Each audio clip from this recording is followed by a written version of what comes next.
Lucens, and I'm the really recent human rights officer at NL since I have joined the team 2 months ago, and so everything is pretty new to me. I'm a bit familiar with disability as some of my family members are disabled, but I still have things to learn about accessibility. So if you think that there's something I should be doing, something I should say, please feel free to let me know.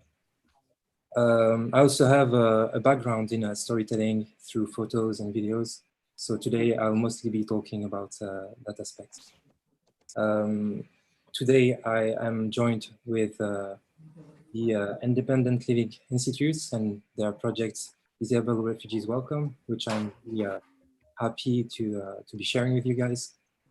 And first I'd like to have my colleague and technical support Natasha tell you about the housekeeping rules. Hi everyone, good to have you here. Just a couple of things. So we are on YouTube live. It will be also shared on Facebook. We have captioning, closed captioning, and if you can't see, we will post again the caption. I'm just doing it, the link for caption. And we will have a little break just before 1, and we'll have some music during that break. You can put your questions in chat and Q&A, and we'll answer during the session or later during Q&A. If there is anything you can write here, you know, if you don't manage to hear and read, just let us know. Enjoy. And please keep your videos off while we have a screen share, and please stay muted. Thank you. Thank you, Natasha. So we are going to have the presentation by the Independent Living Institute and the Disabled Refugees Welcome team, which they are going to do a presentation. Then we are going to have a Q&A. You can write down your questions. There's a mic on. We are going to have a Q&A, then we are going to have a short break, and afterwards we are going to talk about the aspects of narration and social media. There's a mic. Okay, should Dora, you share your screen with the presentation? Yes.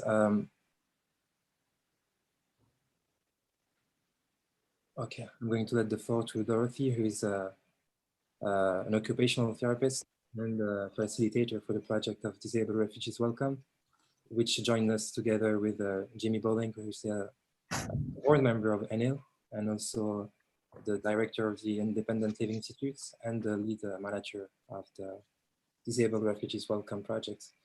And they come together with the Disabled Refugees Welcome team, which they are going to present. So yes, the floor is yours.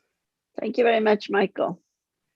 If we just take the first thing, as you were saying, it's myself and Dora who will be speaking, as well as Rahel from the team, who will be introducing the photo voice, which was a method that we use, which was also for storytelling, social media, but more about that as we go along. Thank you very much. It's an honor to be here today, along with our participants, Julius, Lily. I'm not sure exactly who, they'll present themselves when they give the stories that we will be telling. Next slide. Just shortly, the Independent Living Institute, what is it? It's a foundation. It started in 1993 by Otto Fratzke, who we all know is a great leader of independent living here in Europe and even worldwide.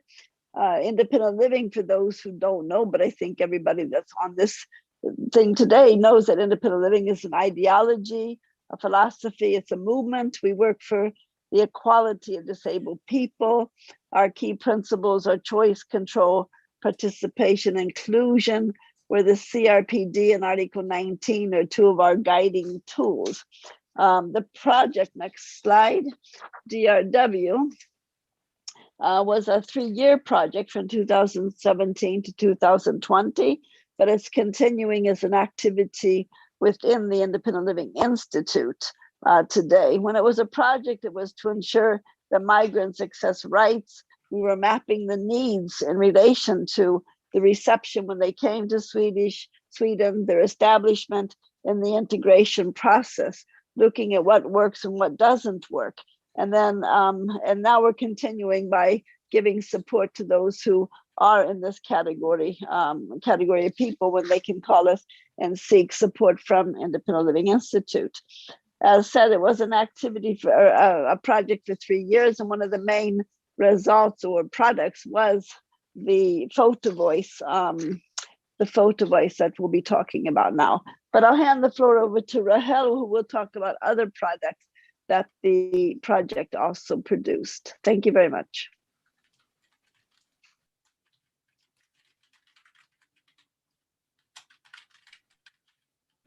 Thank you, Jamie. Hello, everyone. My name is Rahel. I'm working in Independent Living Institute. I was hired for project Disabled Refuge Welcome.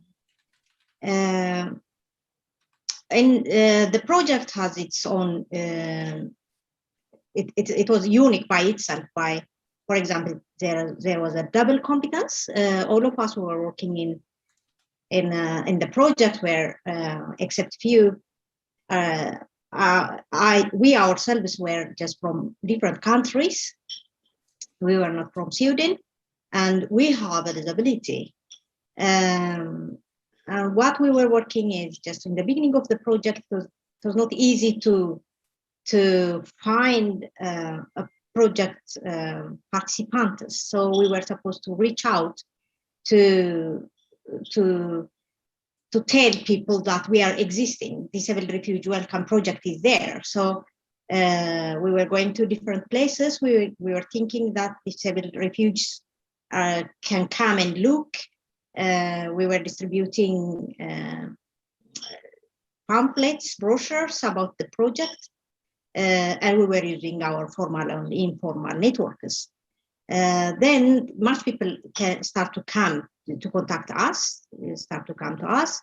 So we were just, at daily basis, we were just giving guidance about the system, what's existing in Swedish system, and what's working, what's not working.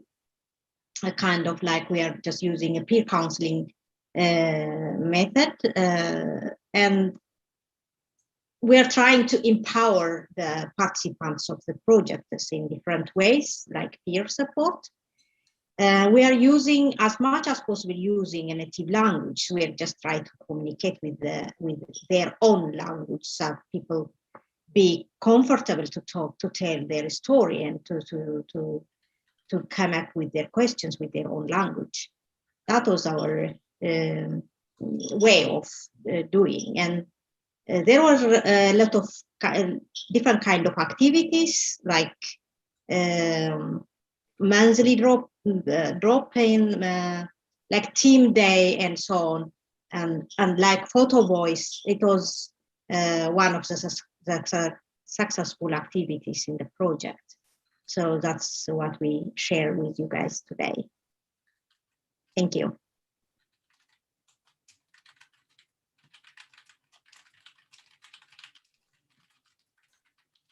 I hand over the presentation to Doro about photo voice.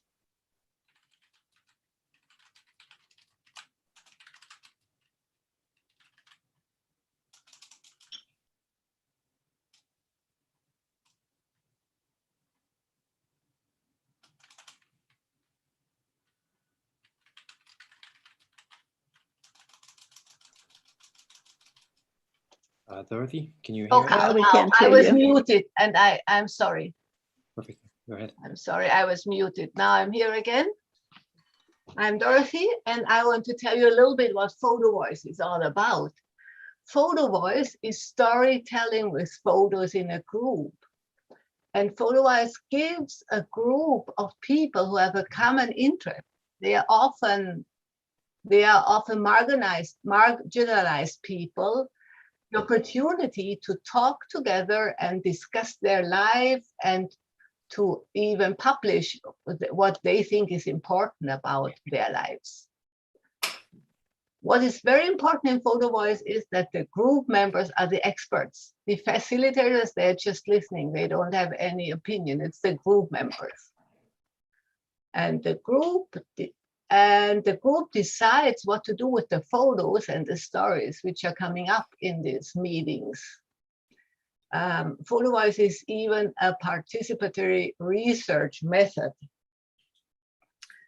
And now I want to take about the process of Photo Voice. In our case, there were 8 migrants with disabilities, and we were meeting at 8 meetings. And for each meeting, they decided on a topic relevant for the group.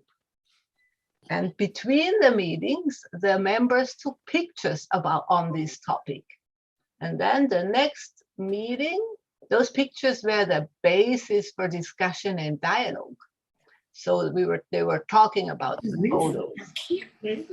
And the photos, and then the group decided what to make with the photos. And in our case, they wanted to make an exhibition, and they planned together how this exhibition should look like and what text we should use. And this is the exhibition we want to introduce you to today. Here's just a short glimpse. Rahel is showing the exhibition with roll-ups. The topic is we want our voices to be heard. I'm sorry, there is a wrong spell. And we had different roll-ups with different topics. One topic was the housing. One topic was stairs, too many stairs. One topic was misunderstanding, ? Discrimination, because there were a lot of thinking about that. One topic, light between the darkness, and the last topic was social life. And now we were thinking of showing you a video to give you a glimpse into this exhibition and how the members experienced that. So now I have to go to the video.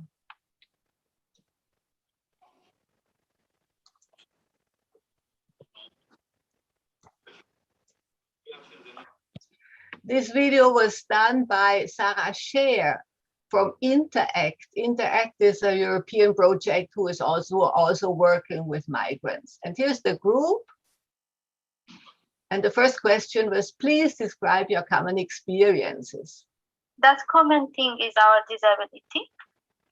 And we are freely talking about that when we meet, because we are similar and we are not afraid of each other to talk about anything, to talk about what we can't do, what we can do, and how we do it. We feel free when we talk with our friends, the participants in the group.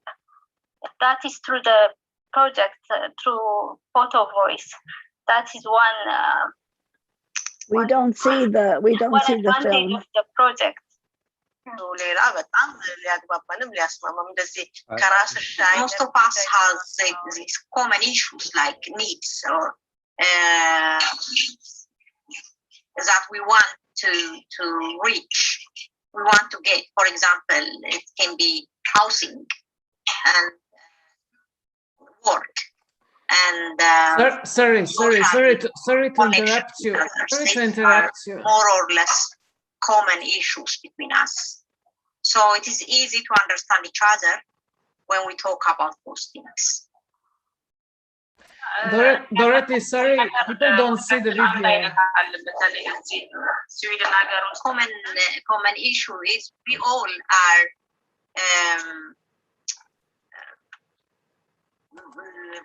from other country in some ways. Like we are not Swedish, we are not from Sweden. We came from the other country. That's the common thing. So because of that, we don't know much about the rules. We don't know much about our rights. We may don't know which one is right here in Sweden, which one is not, and which one is working, which one is not working. So we help each other to exchange our experiences regarding that.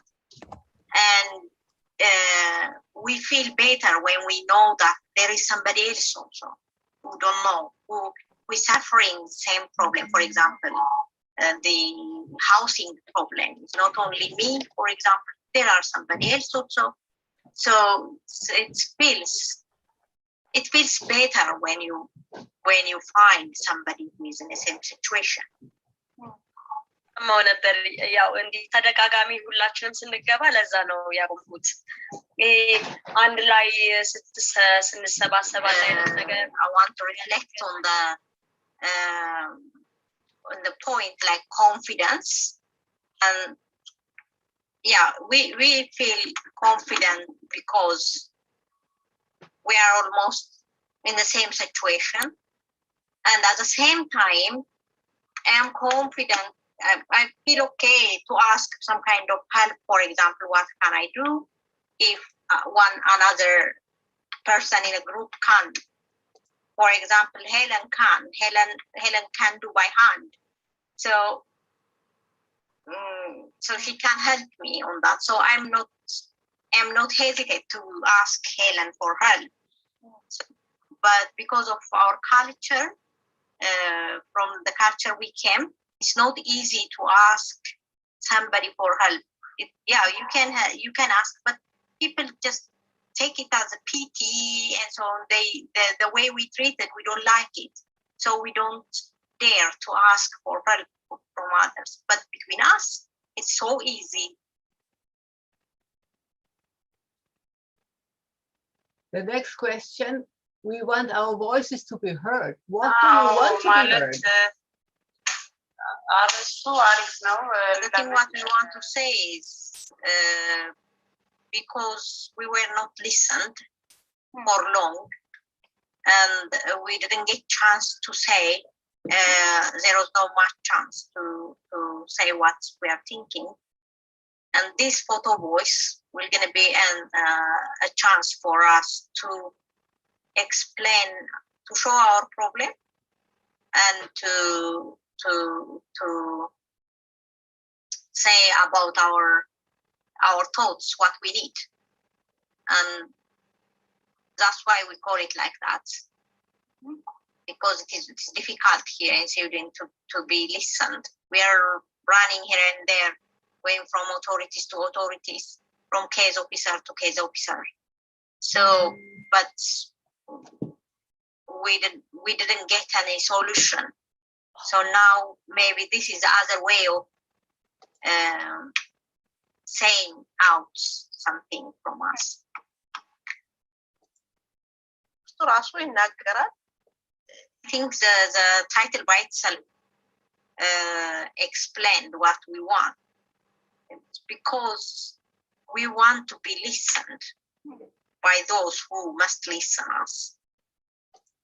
That's it, because we have a lot of things in us, and we must say it, and the other party must listen us also.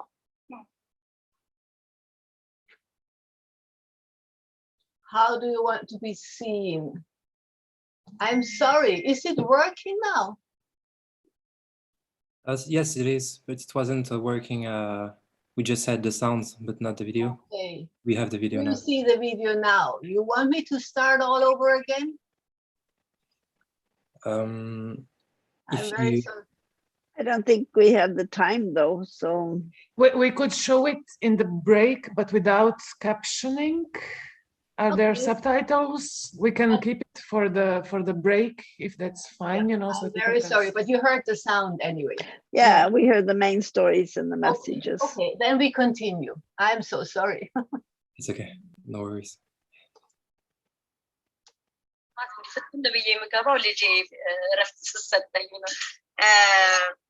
From my side, I want people to see my strong part. What kind of strengths I have. I want others to understand that we don't want to be only dependent on the aid or support or something like that, but as anyone else to get a proper and suitable accessible trainings and to work. We want also to work, to contribute. እንዲያዩን የምንፈልገው እንደ ኖርማል ሰው ማለት ምንም ከማን አንስም ማለት መስራት በምንችለው አቅም እንሰራለን አሁን I want to be seen like anybody else. I don't want to be seen like abnormal.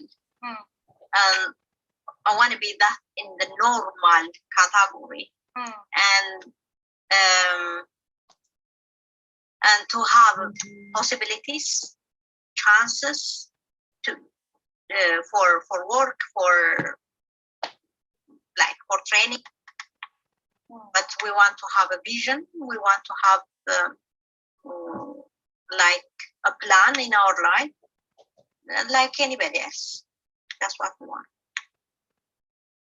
ያሰፈሩት ስለ አነሱ ሁሉ ህግ እንዳዩ ፈልጋለሁ ምክንያቱም እሱ ለምን እንዳሰፈሩ I want the authorities or the government, the Swedish government, to see the rules and the law, what's written on the law about a person with disabilities. And if they would read that again, they can see that what's a gap. And the law is good, but practically it's not that what they are doing. So I want them to read it again.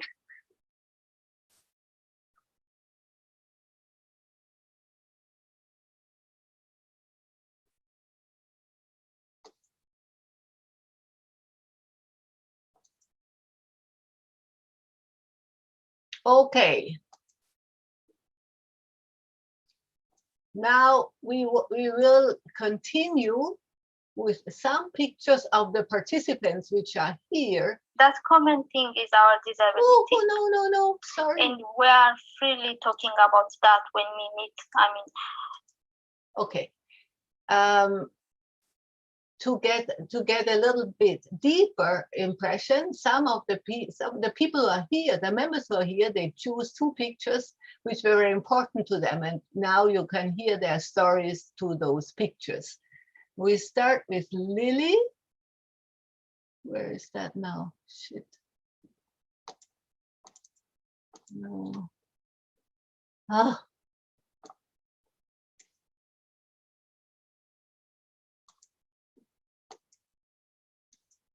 Do you see this picture? You see this picture? Yes, we see it. Lily, will you want to give us the story to this picture? Lily, ከዚህ ከፎቶ ጋር የተያዘውን ታሪክ ንገሪኝ ነው የምትልሽ። አማርኛ ተናገሪ ነው የተረኩኝ።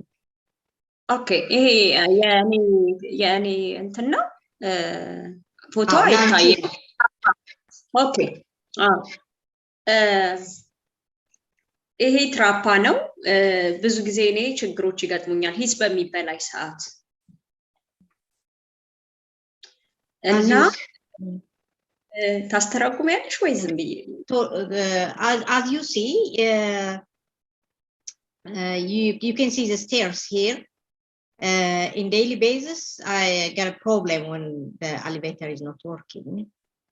እኔ ብቻ ሳይሆን እዚህ ግሩፕ ውስጥ ያለን በጠቅላላ ሁላችንም ይሄ ችግር ይገጥመናል ሂስ ይበላሽ። This is not only mine, but rather the whole group, the whole people in the group also share this problem. የኔ ችግር ግን ትልቁ አሁን ይሄን ትራፓ ወደ ላይ መውጣት ይችላል ወደ ታች መውጣት አይችልም። ኦኬ ቀጥይ። ወደ ታች ግን መውረድ አልችልምና በጣም ትልቅ ችግር ነው ይሄ ገጥመኝ። ቀጥይ። እኔን ደግሞ ፓስ አደርግም ቀኝ ፓርቴ ስለማይዝ በግራ ፓርቴ ደግሞ አንዳንዴ የማይያዝ በእጅ የማይያዝ ነገሩ የማይያዝ ይገጥመኛልና ብዙ ጊዜ ይሄ ችግር ይገጥመኛል። Okay, in daily basis, just if the elevator is not working, in my case, in my particular case, I can't go up the stairs but not go down. It's dangerous. It's a type of disability I have. So that means I'm not going out. I'm at home because of that. I'm not going to school. ጨምሬበት ነው ከራሴ ማለት ይሄ በቃ የየዕለት ኑሮዬ ነው። ገና ከቤት ስወጣ ሂስ ቢበላሽስ ብዬ አስባለሁና አንዳንዴም አደጋ ገጥሞኝ ያውቃል። አንዳንድ ጊዜ ደግሞ አሁን እኔ በግራ መሄድ ሲገባኝ በቀኝ ልሄድ እችላለሁና አንዳንድ ከኋላ የሚመጡ ሰዎች ብዙ ጊዜ ተናደውብኝ ያውቃሉ። ሲያዩኝ እጅና እግሬ በደንብ የሚሰራ ነው የሚመስላቸው እና የየዕለት ይሄን ሪፖርት ለማድረግ ደግሞ የቋንቋ ችግር አለ አይደለ? የቋንቋ ችግር አለብኝ በጣም as an immigrant, because I cannot the language, it's difficult for me to report as soon as possible when the elevator just got a problem. So that's another problem. And in my case, I have to use the handle when I just use the stairs. And as you know, when you go up, you have to follow the right row, and when it's down, it's the left. So, but I just break this rule sometimes, so people don't understand. My disability is not just seen easily, so people are just get mad at me. So I cannot explain. It's not easy for me to communicate in the language with the language people understand. So it's really it makes me nervous. So I rather prefer to stay home when the lift is not working. If it is not, if when we talk about my home, but when it happens in the other area, like in school and so on, I can't help it. I just face this problem every day. That's one of the challenges.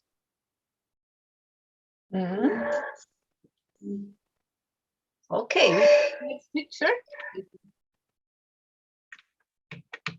Oh, it's not working. I'm so sorry. I don't get the next picture. Are you still in? Yeah, it's the screen is shared already. It's shared, and I should take the next picture, but it's not working. Okay. Maybe to quit the screen sharing and yeah. Okay, and now I take it again, you mean? Yes, maybe that will work. I hope so.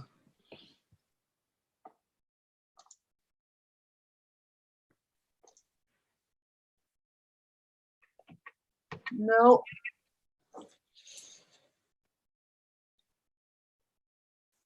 I'm very sorry about that. Let's see, I think I have it. Maybe I can share my screen and put it up. Sure, let's try that. One more time, let me just go to it. I can't even, if I don't share, I can't even continue.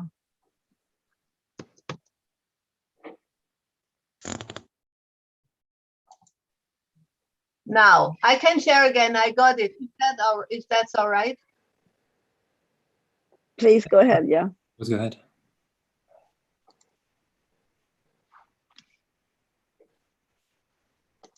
And there's still the old picture. On my screen is the other one.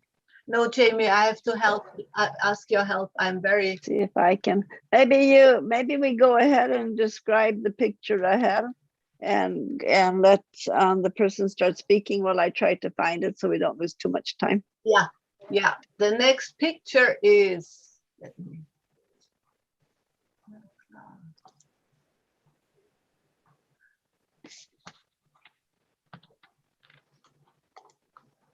it was also it is Sarah wanted to talk about the next picture that was about a subway station where the elevator is out of function. Sarah, you wanted to talk about that, what problems that causes to you.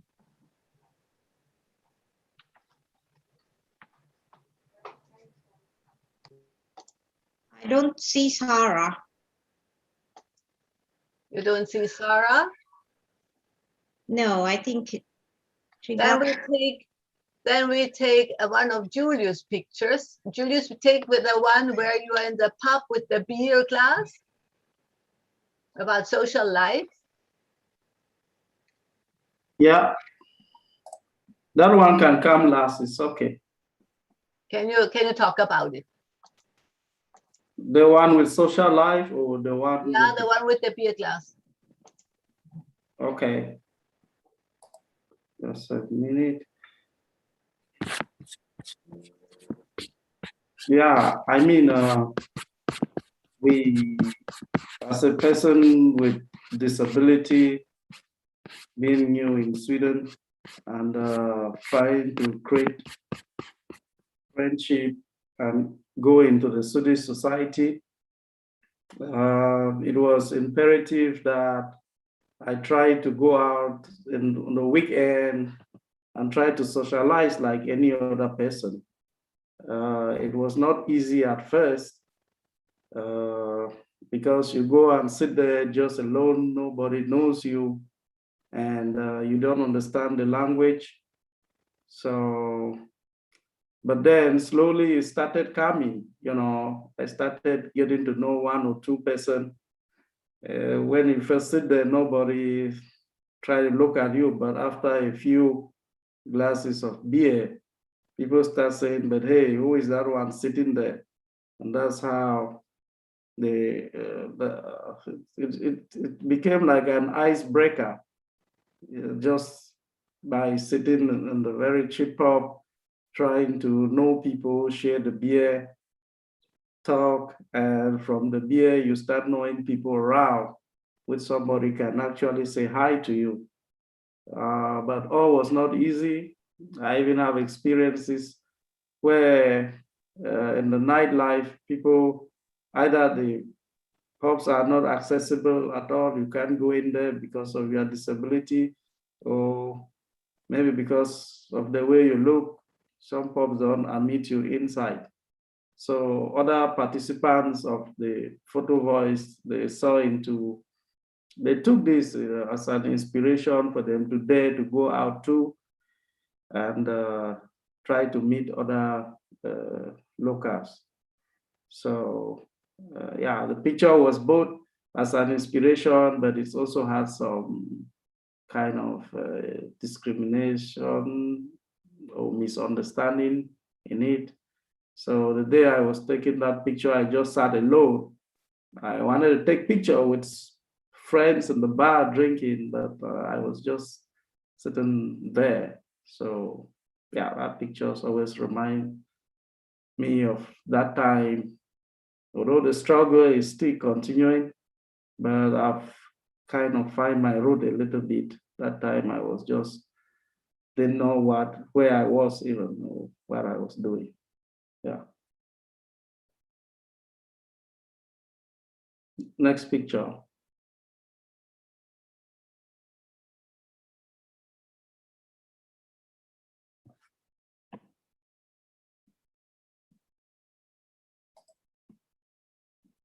Hello? Do you hear me? Yeah, I can hear you. Next picture. Yeah, take next picture. Your next picture. Yeah.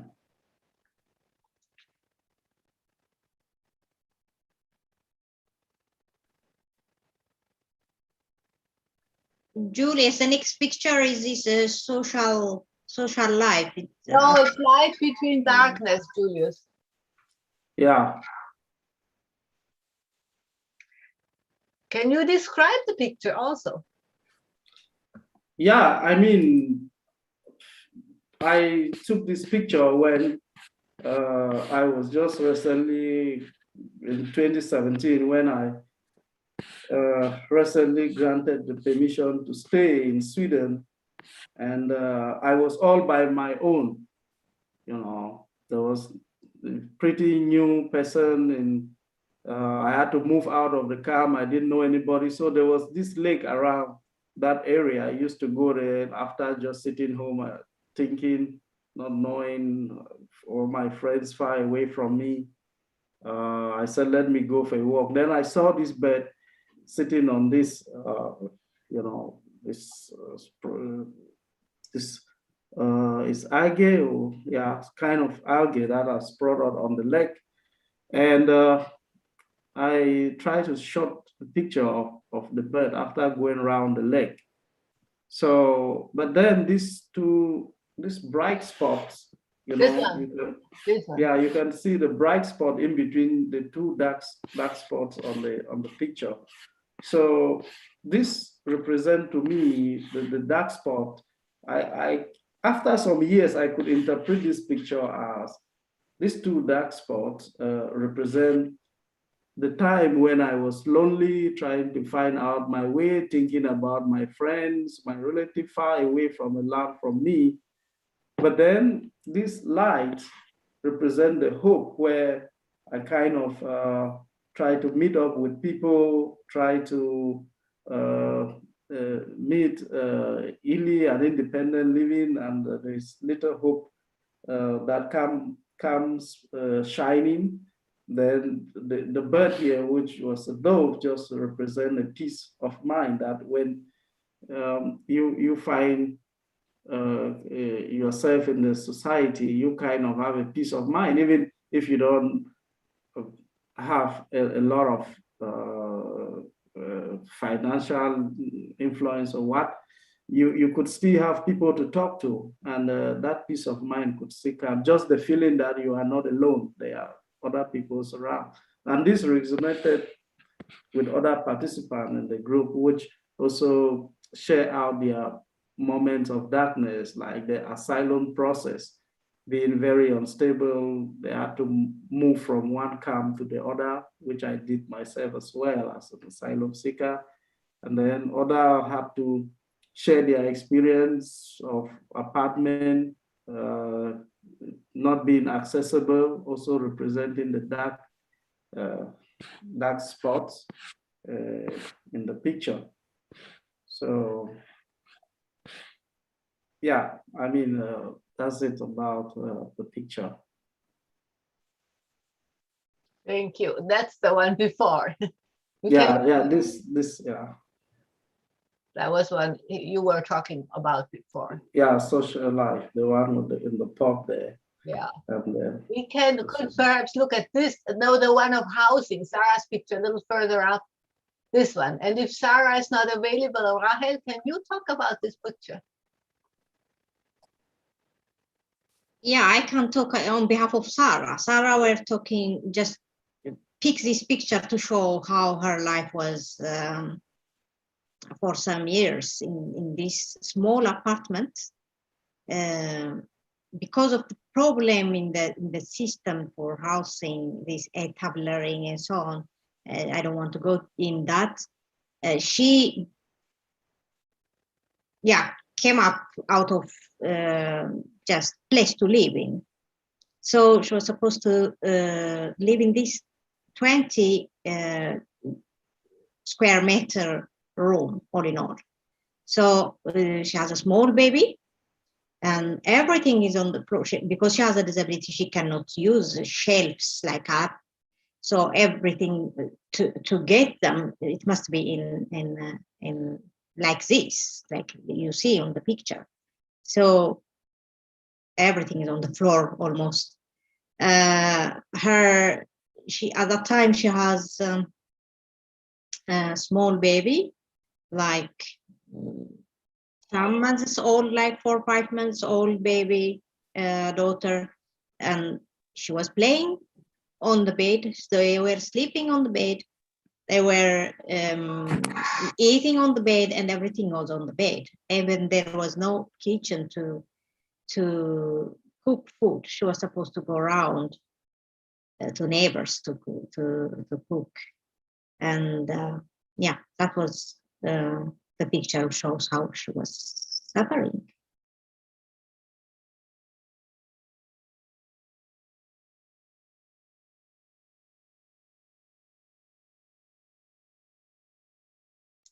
There was this one, Lily's picture. Perhaps Lily wants to say something about this one. Lily አለሽ?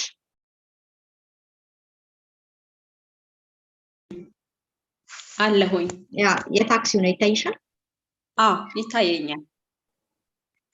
አዎ ይሄ ታክሲ እጠቀማለሁ። የዚህ ሀገር መንግስት ባመቻቸልኝ ሁኔታ ግን በጣም ብዙ ጊዜ አደጋ ይፈጠርብኛል፣ ችግሮች ይፈጠሩብኛል። ቅድም እንደነገርኳችሁ ሲያዩኝ ምንም አይነት ችግር አይታይብኝም። አደጋ ከደረሰብኝ በኋላ ነው ችግር እንዳለብኝ የሚያውቁት። ለምሳሌ በር መዝጋት በቀኝ በኩል ላይ ያለው እኔ በቀኝ መዝጋት አልችልም። በግራዬ ለመዝጋት ስሞክር እንደዚህ አደጋ ይፈጠርብኛል። ትልቁ እዚህ ጋርም የቋንቋ ችግር ነው። ማስረዳት ይከብደኛል ቋንቋ። This picture shows how what kind of challenge I have when I use this transport. By the way, in Sweden there is a kind of opportunity to have this special transport for persons with disabilities. I have that license. I got that one, but when I use it, as you see, my right hand is not working. I cannot use it. My disability is to right side, but the drivers don't understand it. I have to, unless I explain in language, like unless I have to talk, they don't see it. So they don't help me. So I'm supposed to close the door, for example, as you see on the picture, by myself. Then sometimes I fall out from the car. So because it's a problem to communicate, I don't know the language very well to explain that I need help. So that's a typical photo to show my daily life. አዎ የኔ ብዙ ጊዜ እንደዚህ ብዙ ሰዎች የሚታይ አይደለም። ቀጭን ቶን ይባላል። ቀጭን ቶኖችን በጠቅላላ ማድረግ አልችልም። ቀጭን ነገር ማንሳት አልችልም። አሁን እጅ ጣቶች የሚያዙትን ሁሉ በቀኝ እጄ ማድረግ አይችልም እና ለተመልካች ሰው ምንም አይነት ችግር ያለብኝ አይመስላቸውም። ችግር ሲደርስብኝ ብቻ ነው የሚያውቁት። Some type of disabilities are just seen simply. Mine is not. So, but it's difficult for me to do, for example, to lift small things, but maybe easy to carry heavy things.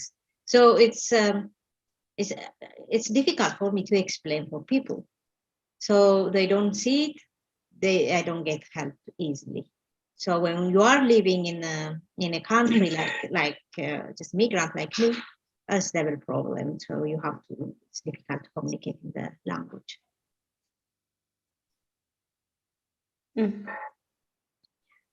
አንዳንዴ ስወጣ በዚህ በሚያመኝ እጄ በሩን ዘግቼ ስወጣ ያዩኛልና በጣም ይናደዱብኛል። ይሄ በጣት የሚያዝና ተገፍቶ የሚደረግ ነገሮች የተለያዩ ነገሮች ናቸው። Some people think that I'm just pretending, and they get just angry at me, that they consider me as lazy. Yeah, that is it. Yeah. And that's where you were wondering whether that was discrimination or misunderstanding. We were talking about that a lot. Okay, this last picture, Maheled wanted to talk about, and she cannot come today, unfortunately. But what this picture represents is the same what Julius said already, that exchanging common experience with others gives a lot of confidence and strength. Okay, then we can take the last. Doro, sorry. This picture also showing that how the group people in a group became like a friend, like a family at the end of the day. So yeah, that's true. Which was said in the video very, very good. Yeah, that's true. Yeah, okay. We have the next picture. I just wanted to tell you that the exhibition can be loaned, and we have the exhibition in brochures in 4 different languages, in Swedish, English, Amharic, and Arabic. So if anybody is interested, you can contact Jamie and we'll send it to you, that you can see all the details of the exhibition.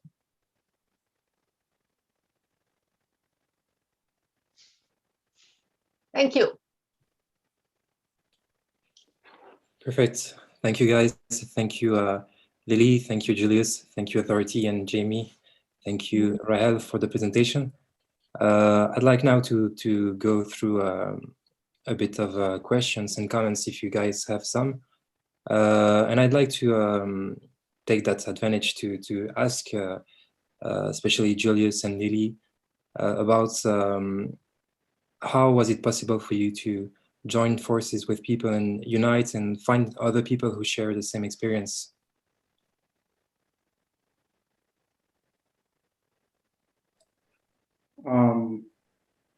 Well, I think the project Disabled Refugees Welcome acted like a bridge because from the beginning it was not easy to find participants, but the breakthrough came when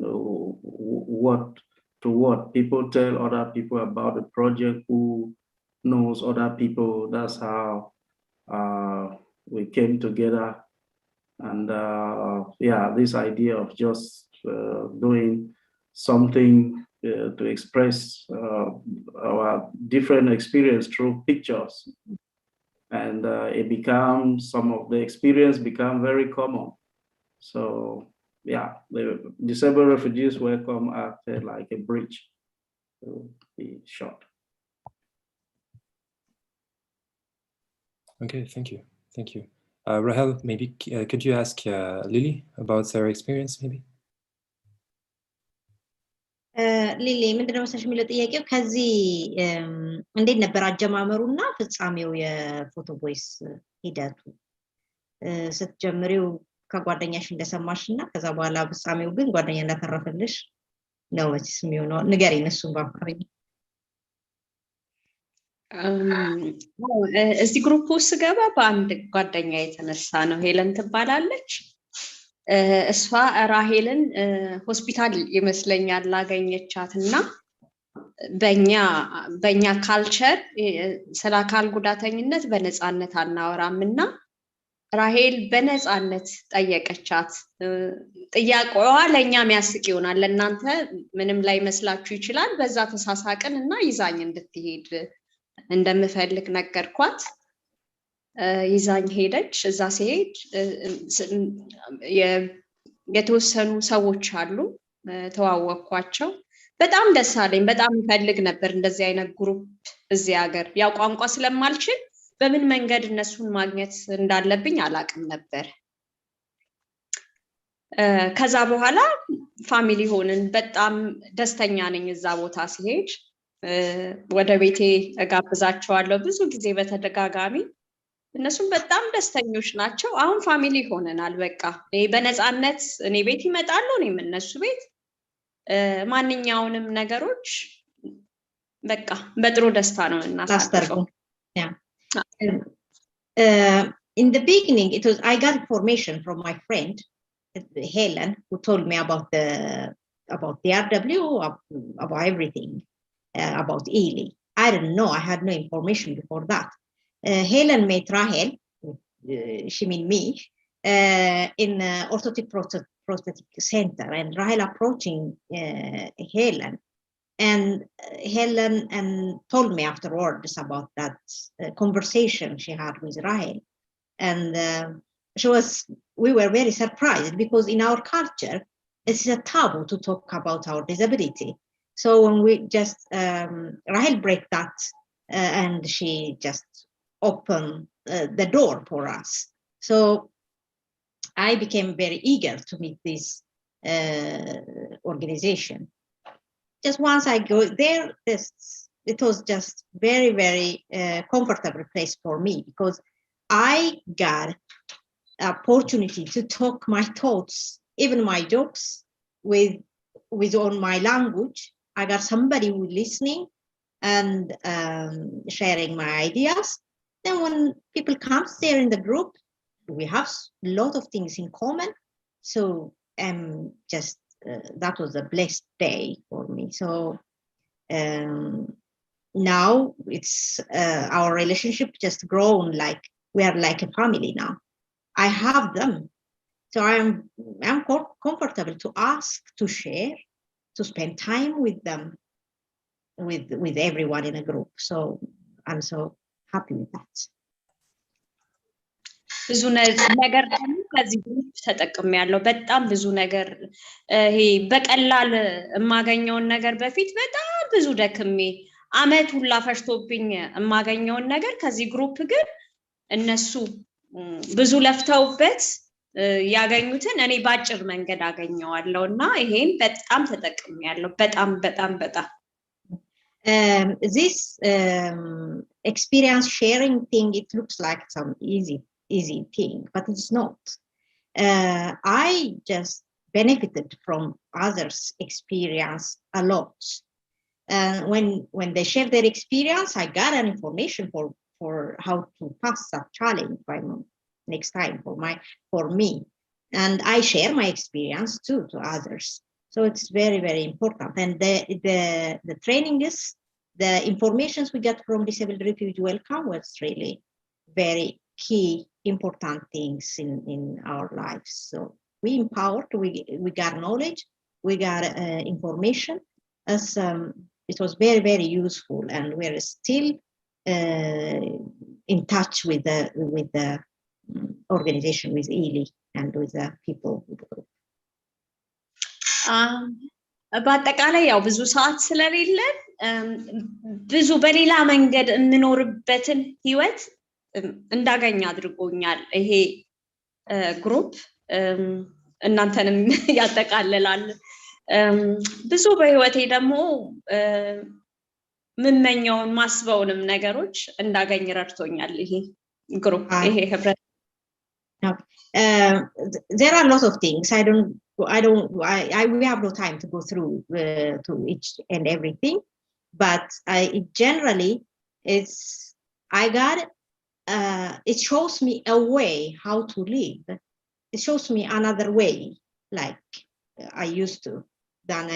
So it is there's a lot of important things I got from the group, from each and every individual in a group, and from the organization. So I'm grateful for that.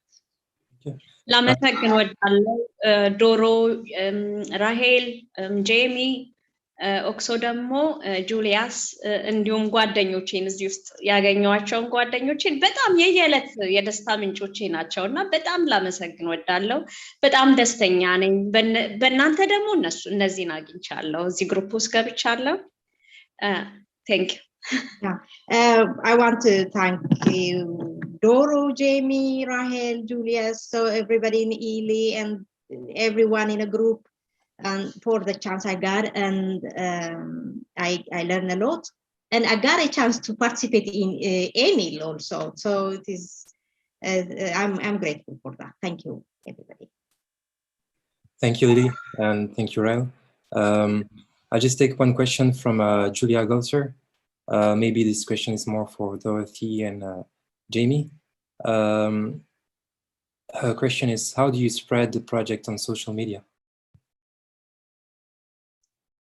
Jamie. I can take that one. We've used the Facebook, and we have a website which is disabledrefugeeswelcome.org, I think. .sc. So we have both the website and the Facebook. The Facebook has been the main way of spreading it, because we found that this target group are people that are migrating to Sweden due to either being asylum seekers or or if they come through marriage or studies or whatever the case, why we now use the word migrant instead of refugees, because we want to include the whole group. We found that most people use Facebook, so that's one way that we were spreading. It's been we've had a few months here where we've been more calm, and now more actions going to be taking place within the project. We're hoping to spread the photo voice exhibition, that it will actually physically, it's 4 roll-ups, will physically go to different places to be able to be seen at different bigger events, to keep the knowledge up that the group of people coming into the country, that I mean, when I came myself, when all of us, because we all came as a not as a refugee but as a foreigner to the country, you need to learn how the country works. So we found that Facebook was the best way, and that the activities now no longer a project but within the Independent Living Institute on a whole. And the photo voice is something we will be spreading through Facebook. Sorry for such a long answer. Thank you. We are a bit behind the schedule, so I'll just take a last question from Anne. Anne, I don't know if you can hear me. Hello, thank you, Michael. Well, actually, Jamie's just spurred another question, which actually might be more relevant. I was actually my first question is, thank you, Lily and Julius, especially for sharing, and thank you, Jamie and Dorothy and Rahel for translating. It's really good to hear your voices. In the UK, I don't know if you're aware, but we have a very hostile system towards asylum seekers and refugees at the present, and the government is quite right-wing, and there is difficulty in actually reaching many of our disabled refugee and asylum seeker colleagues, because they may be in detention where the trauma you may already bring with you from flight is being compounded by being into enforced detention. So if you have any ideas about how you can reach out there. Also, the question about some disabled refugees and asylum seekers I've spoken to, obviously they're very reticent to be on social media because they are fear of the longhand reprisals, particularly if there's a political dissident element to their flight, might be how they flight. And also, so I'm getting a bit multi-complicated here. And also, how can we as ordinary disabled residents let us who may have limitations in mobility ourselves or getting out and about, especially during the pandemic, how can we better offer the hand of solidarity to disabled refugees and asylum seekers?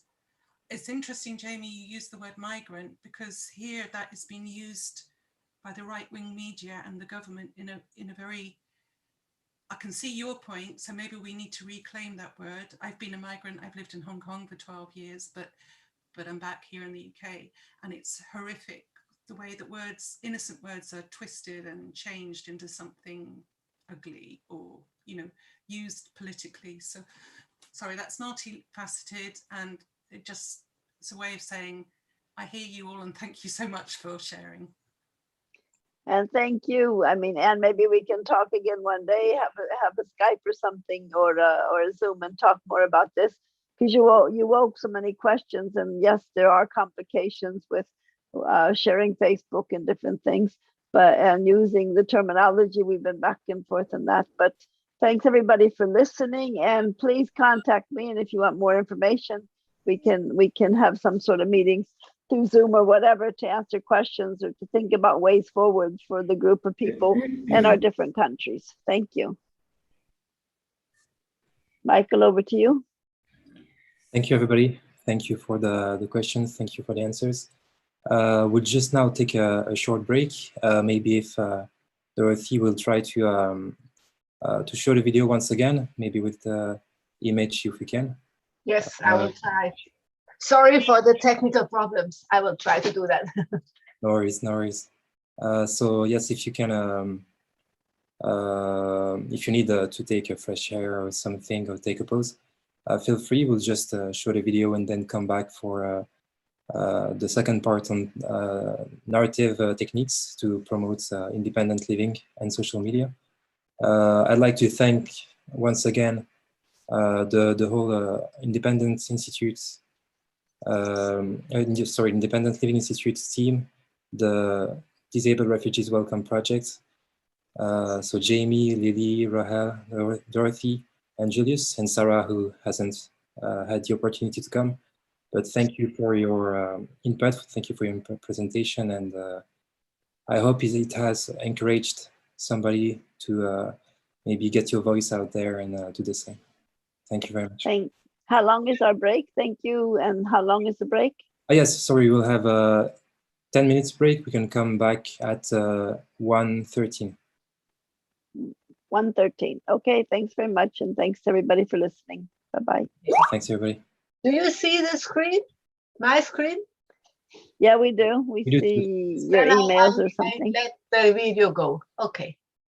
Also, there will be no caption for this part of the video. So I hope you guys can still access the video from the recording we have on YouTube. So if you want to watch it again, I think the captions will be available. Otherwise, that commenting is our disability, and we are freely talking about that when we meet. I mean, no picture, Doro. And we are not afraid of each other to talk about anything, to talk about. Doro, we only hear the voices. Yes, Dorothy, I don't know if you can hear me, but we still can't see the video.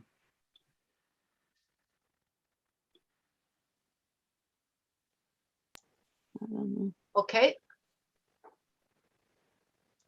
We feel free when we talk with our friends. I mean, the partner. Still just the voice and no picture. Again. That is through the project, through.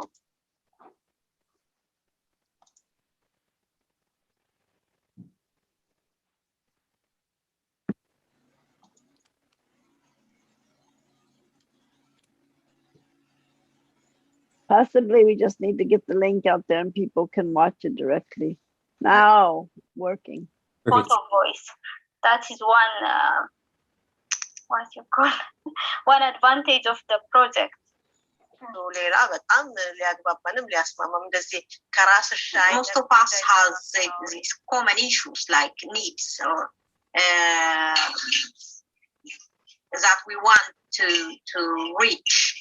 We want to get, for example, it can be housing and work and social. And we talked with these are more or less common issues between us. So it is easy to understand each other when we talk about those things. የሚያመሳስል ነገር ሁላችን አንድ አይነት አለ በተለይ እዚህ ስዊድን ሀገር ውስጥ common issue is we all are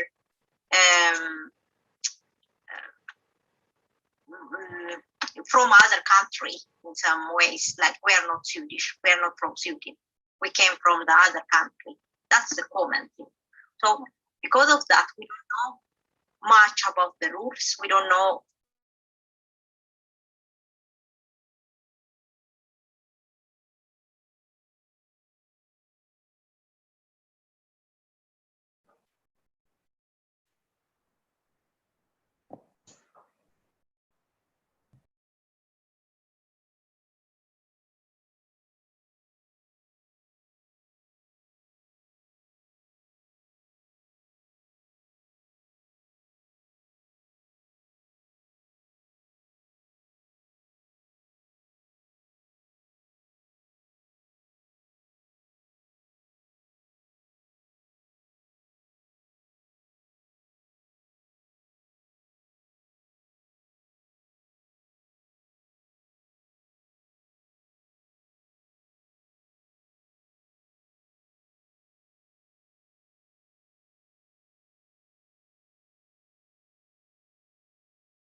Dorothy, there is no sound.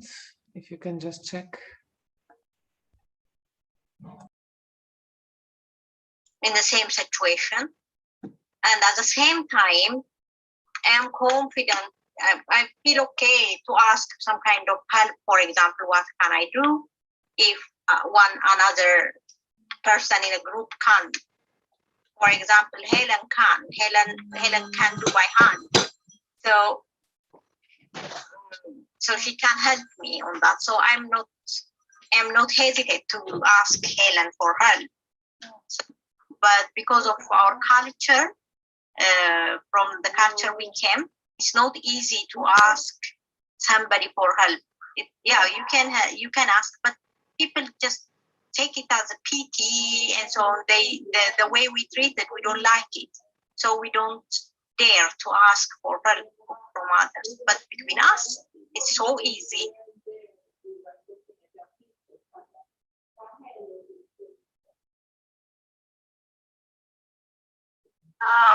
ማለት አርሱ አሪፍ ነው። I think what we want to say is because we were not listened for long, and we didn't get chance to say. There was no much chance to say what we are thinking, and this photo voice will gonna be a chance for us to explain, to show our problem, and to say about our thoughts, what we need, and that's why we call it like that. Because it's difficult here in Sweden to be listened. We are running here and there, going from authorities to authorities, from case officer to case officer. So, but we didn't get any solution. So now maybe this is the other way of saying out something from us. The title by itself explained what we want. It's because we want to be listened by those who must listen us. That's it. Because we have a lot of things in us, and we must say it, and the other party must listen us also.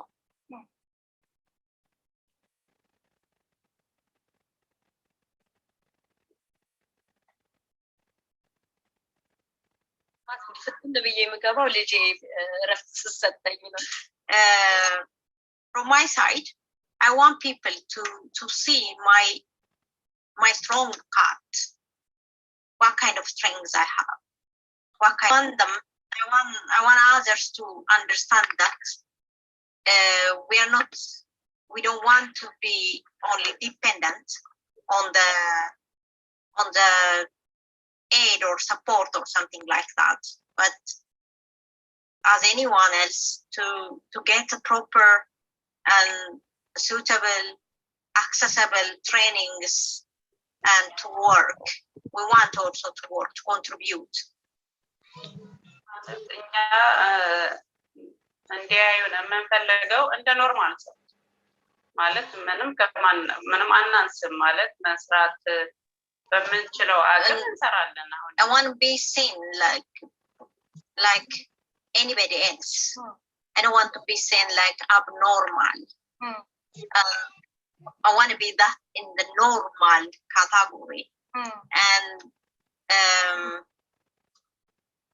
to have possibilities, chances to for work, for training.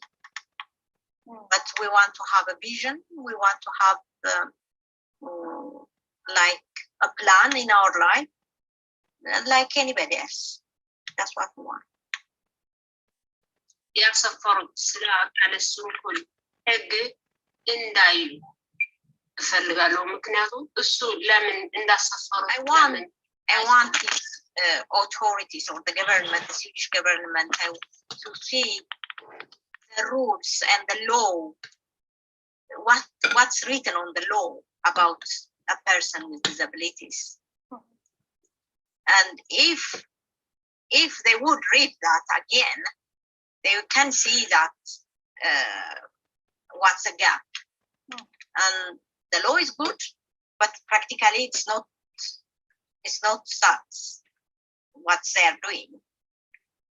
So I want them to read it again.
Your rules and boundaries are inaccessible to me.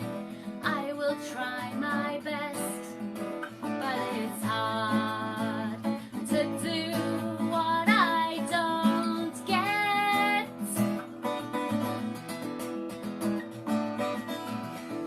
It makes no sense to me. It makes no sense to me. And all it's achieved is worrying me.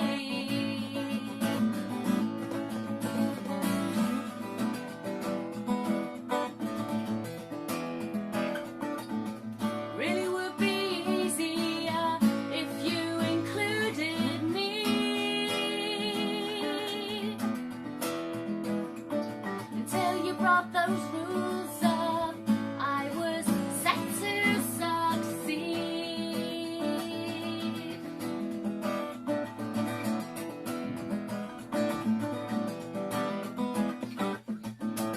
I put on my pretty dress, try to behave my best. No one was convinced, surrounded by friends, but feeling like an alien.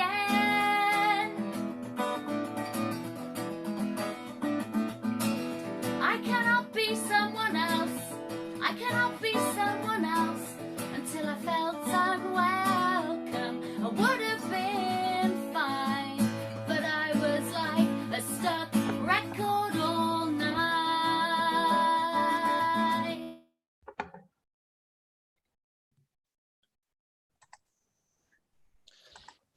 Okay, hello again, everybody. I hope everybody's ready to keep up with the rest of the presentation.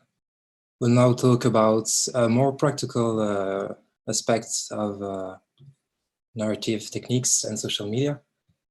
And so I'll talk about my experience as I said, I am a storyteller. I use photography and videography mainly to most of the time offer people a platform to share their own story, maybe between it can be, for instance, through an interview, maybe through a wedding, through any kind of events, through anything really, portraits, just someone talking about their experience, or maybe myself. And so today, the topic is about independent living. As we have said, it's about control over one's own life. It's about making your own choices. It's about accessibility. It's about assistance. Also, it's about community-based services. But so first, I'd like to make kind of a weird comparison, if you allow me to. So I do weddings. That's one of my patients, let's say, and with my brother, we take a lot of photos of a lot of weddings. And during these weddings, we focus on the grooms. We focus on the grooms kissing, on the grooms hugging. And then we have also to turn to the other aspect of the day. We turn to the mom crying, the dad trying to hold his tears, to act manly, let's say, to the siblings laughing at the dad, to the nephew playing in the back, and to the friends meeting each other.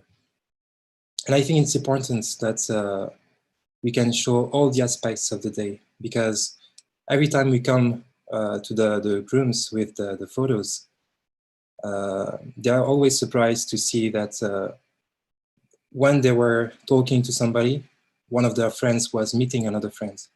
And this was happening in the back of the church, let's say. And it's always interesting to mix all the perspectives on one story, one day. So there is the story of the grooms, there is the story of the siblings, the story of the friends. And what we try to do when we take photos of a wedding is to mix and add all the perspectives, because it gives a different feeling. It adds to the experience and enrich and completes the broader story, let's say. And why do I make this comparison? I make this comparison because I think that independent living is a cause, is a fight. It's a topic around which we all have our experience. We all have our own knowledge. And so I think each and every knowledge is important and adds to the issue, adds to the fight, adds to the broader story. So it's important to be able to see the broader picture, and it's important that everyone feels free to share their feelings and experiences, because it enriches the story. It makes it bigger, it makes it more organized and structured. And so it gives a bigger impact when you have to tell it to people, when you have to tell it to yourselves, whether it's internal or external. It offers better and structured way of sharing the story. And so to do that, you have to find a subject, a cause. In this case, it's independent living. So you have to do your research. For instance, for wedding photography, you look at other people. What do they do? How do they do it? Do you have to focus on this aspect of the wedding? Do you have to focus on these other aspects? And it's the same for independent living. What are other people doing? What are other people experiencing? How do they feel about it? And what's their experience? I think it's important to mix the experiences, to share with one another the experience we have around it. Because once again, it makes the story richer and bigger. But in order to do that, you have to structure your own story. You have to make it clear, maybe concise, so that you can attract as many people and make it as available as possible to everybody. Afterwards, you have to find a group, a community, an organization, maybe an association, but a group of people with which you can share, with which you can maybe talk about your experience. That can be online or in reality. I think what's nice with social media is that it helps you connect with people that you could never have connected with in another way. So for instance, if you live in a city, you arrive in that city, you have no knowledge of anybody. When you share something online, you are able to find people who have the same experience, people who maybe don't even know about your experience and are interested. And it's going to help you find people, connect, and get a broader view on the topic. And we've seen it with Disabled Refugees Welcome, is that when they were able to connect with each other, they were able to get authority, get power to help one another, but also to talk to people outside of their community. Mic on. Okay. And so you have to find the channels through which you can share your story. Maybe it's through podcasts, maybe it's through photo or video, maybe it's through a text, a blog, or anything else. And if you don't, you still have your story, and you can find someone, maybe an assistant, maybe anybody who can highlight your story and make it seen by someone else. If you don't have anybody who could do that, feel free to contact me. We can talk about that. But there is always a way. Once you have something to say and you have the determination to say it, I'm sure you can always find someone. If you have any question, please feel free to ask me in the chats. If you think I should speak slower, maybe. Don't hesitate to let me know. The second example I have is about my experience with my thesis. I've done my thesis on Afro hair as an alternative way to politics, used for fighting against an oppressing system in Brazil. And when I learned about it, what I found really interesting was that it started from women in their own house, focusing on their hair, trying new hairstyles, and put it online. And then they discovered about other people doing the same thing. They were surprised to see that other people were reacting to it, had the same problems and stuff. Then so they connected to each other, they created a community.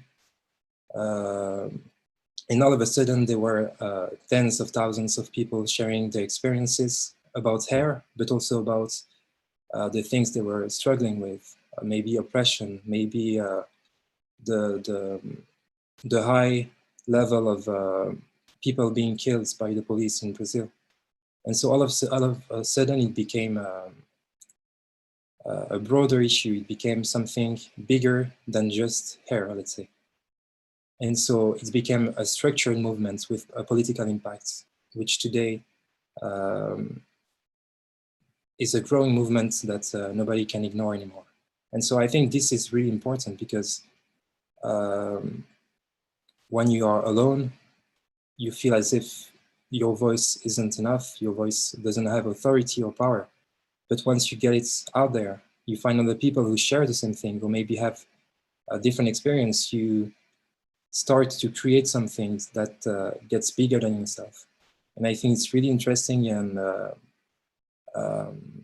it's really something that is needed for independent living. I think we need voices. We need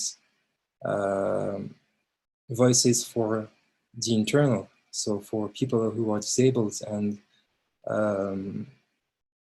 live this experience with independent living, but also to talk and raise awareness to people who have no knowledge about it.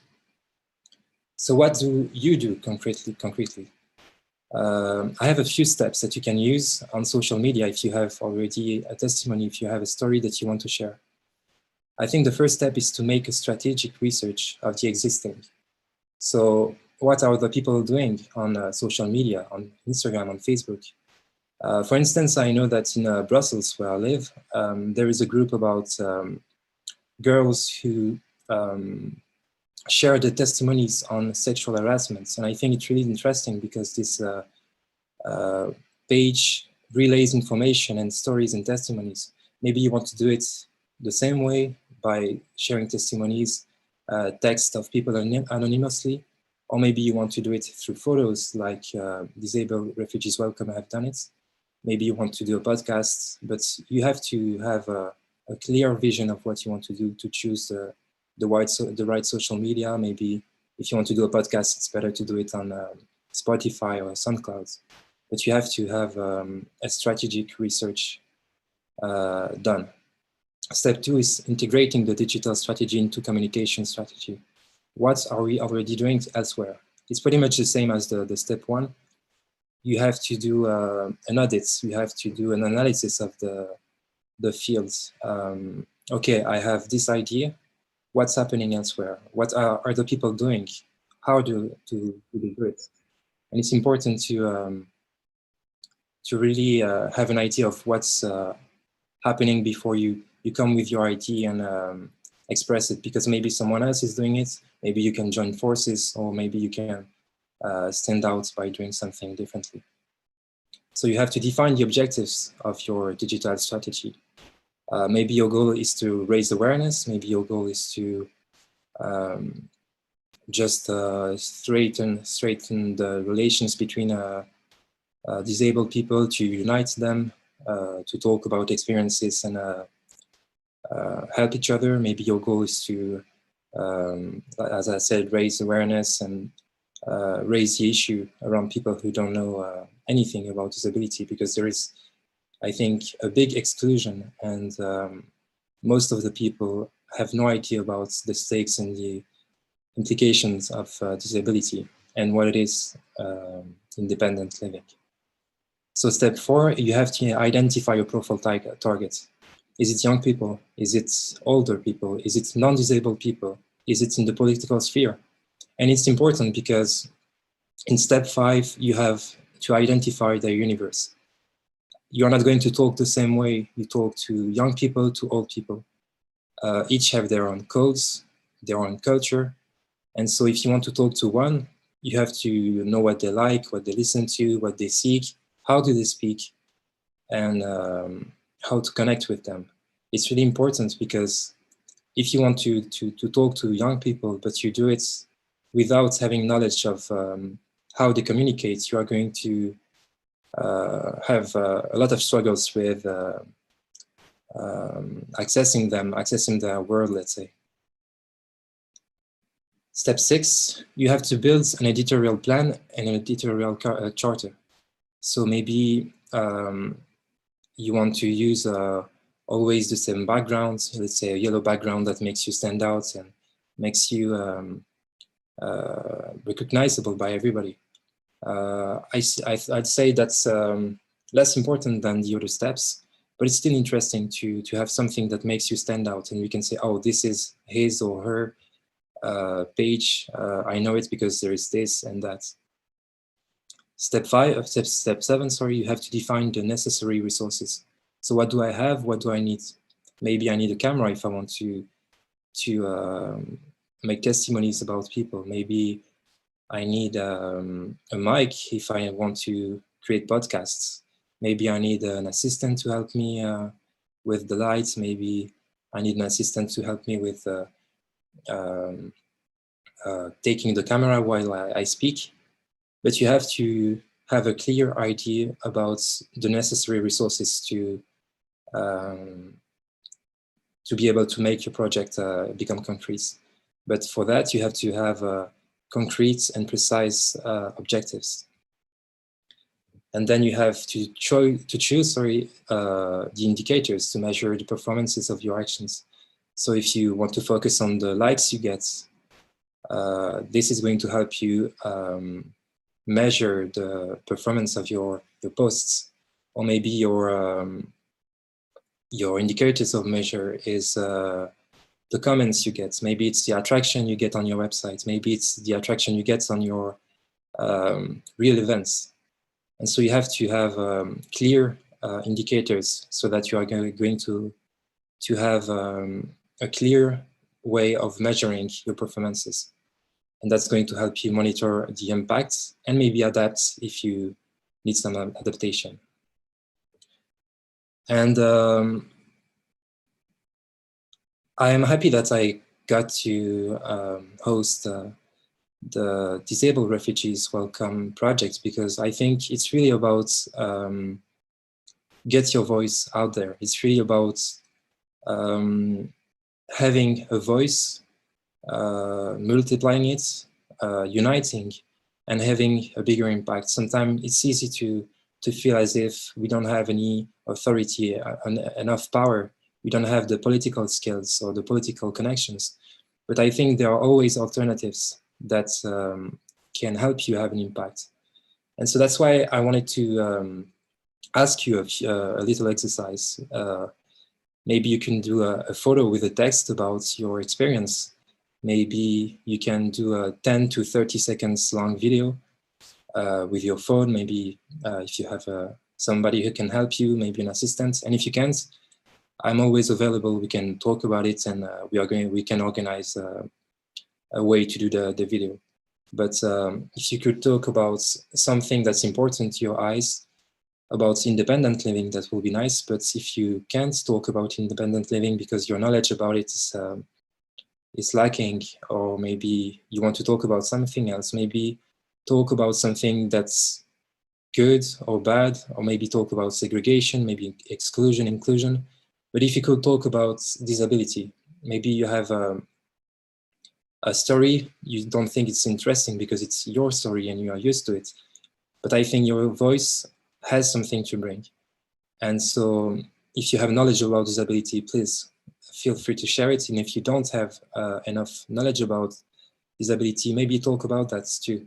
I think it's always interesting just to get our voices out there, to connect to other faces, to see that there is a discussion about it, or maybe there is not a discussion about it. I think it's important that we can talk about it, because like I said with the thesis, it starts with a small thing and afterwards it becomes a community and then it becomes a movement.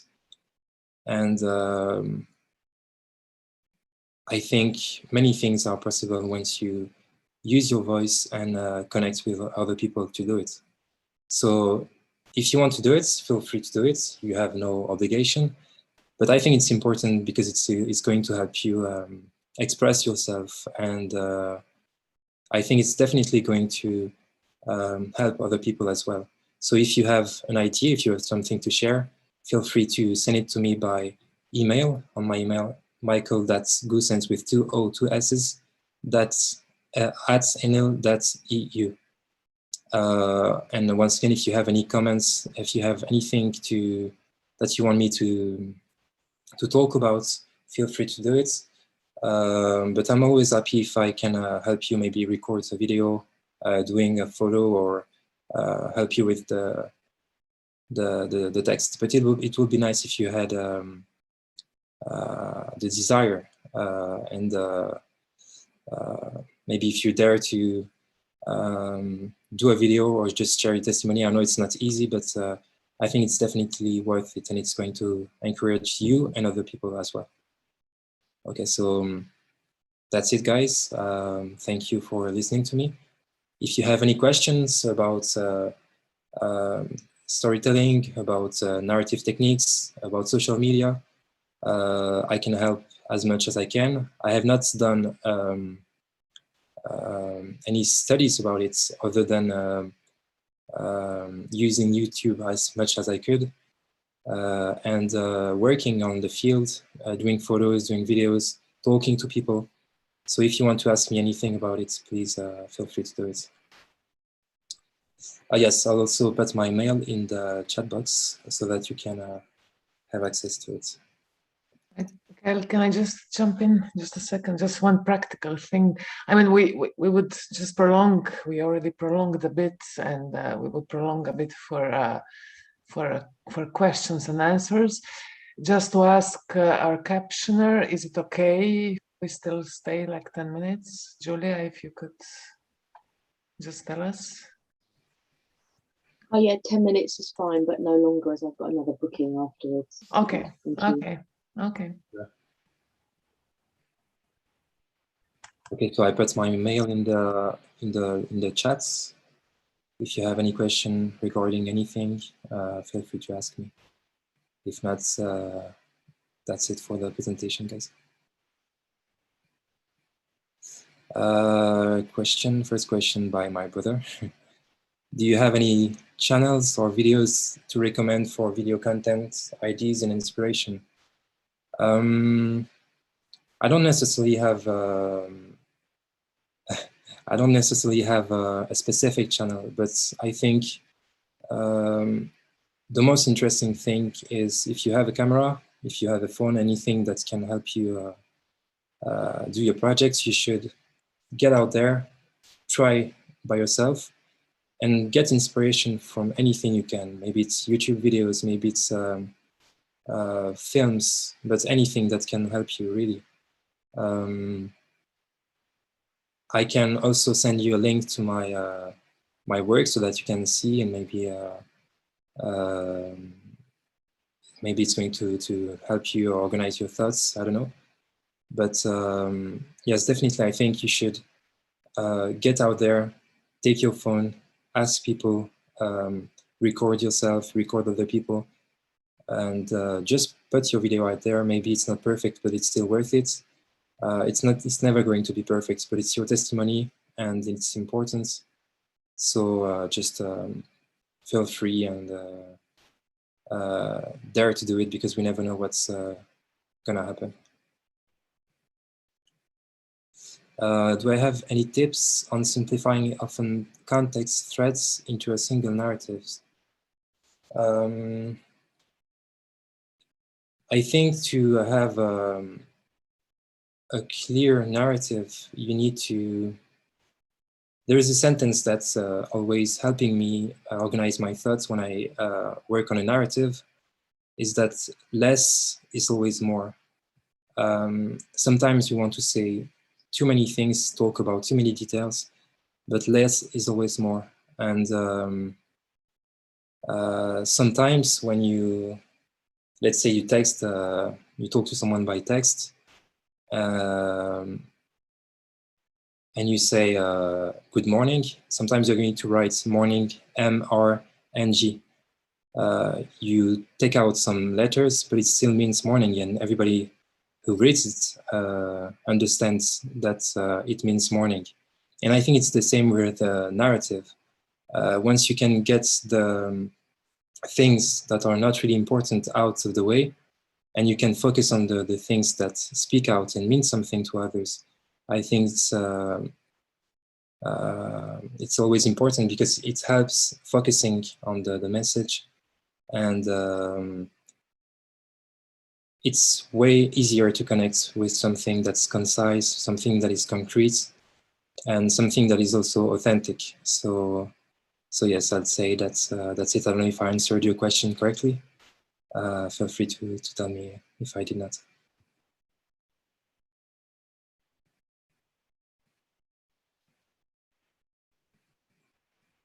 But I think your narrative is not going to be the best at first. I think you should try. You should listen to other people.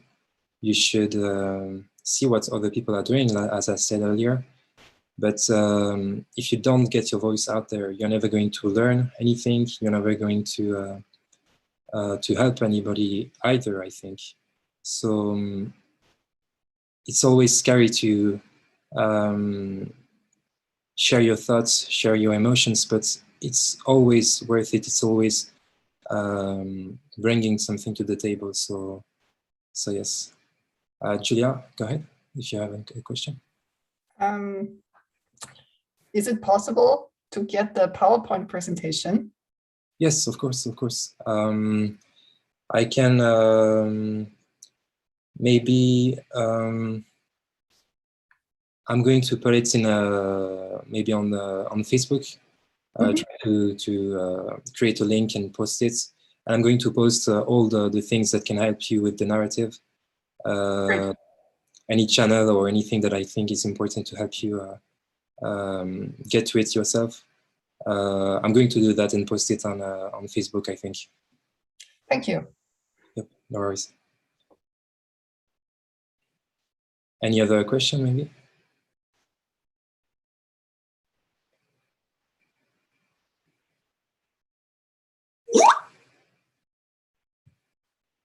Okay, no question. I just like to thank you guys for being part of this workshop. I hope it has helped you in some way. And yes, I'm still available if you need anything, if you have any question or remarks. So yes, so just a few comments from Mathilde.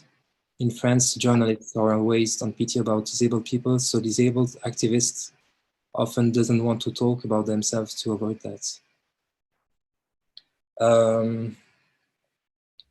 Yes, that's why I think it's important to have maybe your own media, your own platform on which you can talk about yourself, by yourself, through your own words.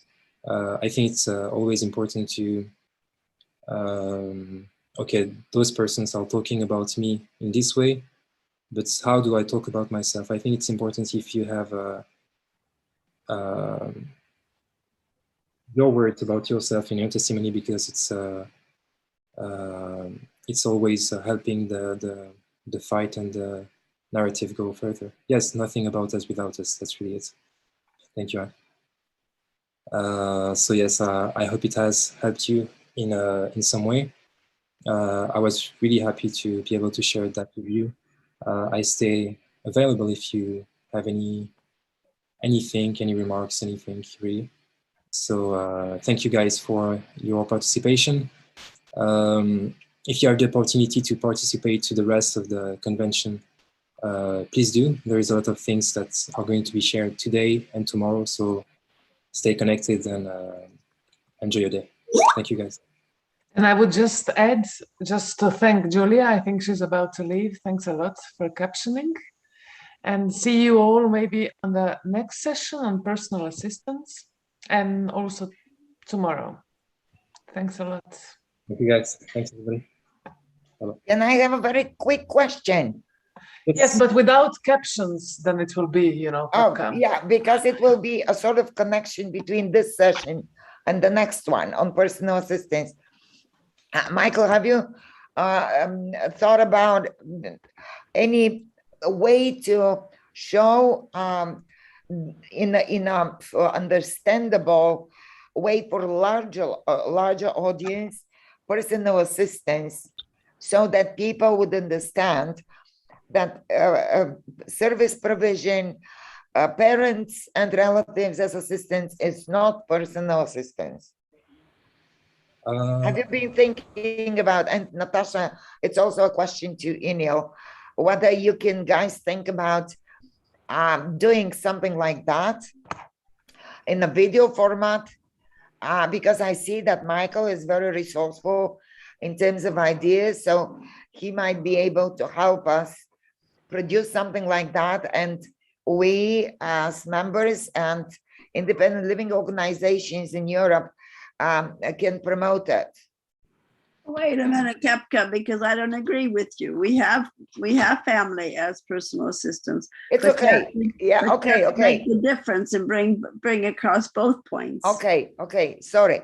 What I'm saying is to make to make a video or some expressive way of presenting the core of personal assistance. As such. Yeah.